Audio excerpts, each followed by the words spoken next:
Creepy things happen before the grave. Good night, everyone. My Brother is Missing by Dark Rayvyn. I woke up 3 days ago to find my brother, Tyler, missing. When I asked my parents where he was, they looked at me like I was crazy.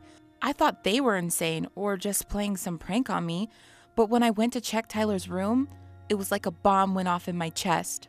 The room, which normally had a bed, a dresser, and a nightstand, a million posters of bikini-clad girls, surfers, ball players, and rock bands all over the walls, and a closet full of clothes and on the floor, now was a sewing room?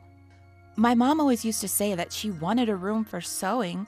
She makes quilts and handmade clothing and sells them, but we never had enough room in our house to give one up.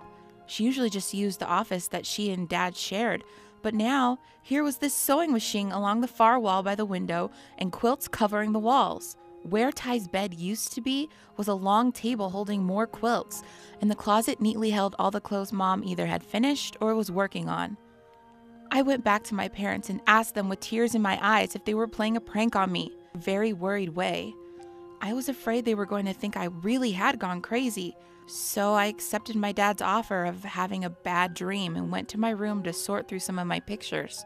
Ty wasn't in any of them, even though he had been the night before. I know because I had just taken some.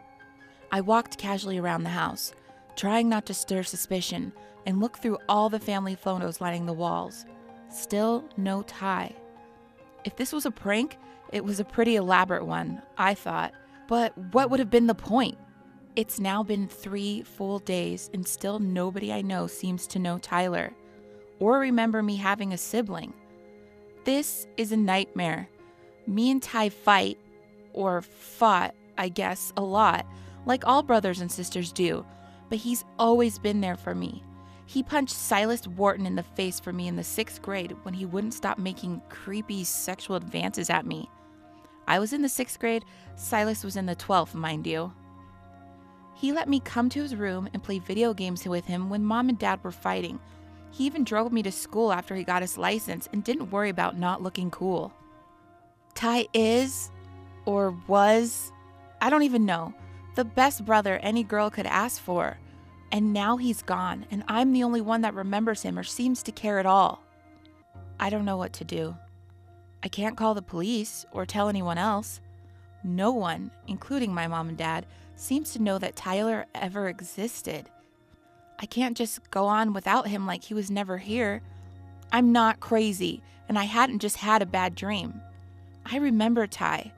I remember his friends. They don't remember him, but I wouldn't know them otherwise.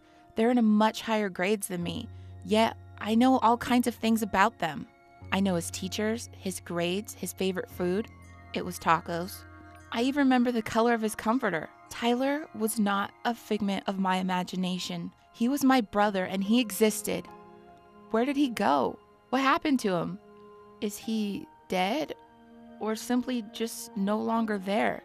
And why am I the only person that remembers him?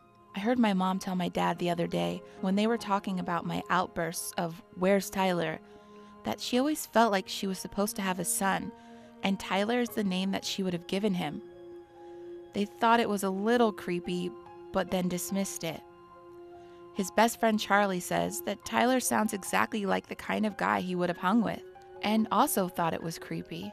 Somewhere deep inside, they know. Tell me, readers, please. What am I supposed to do?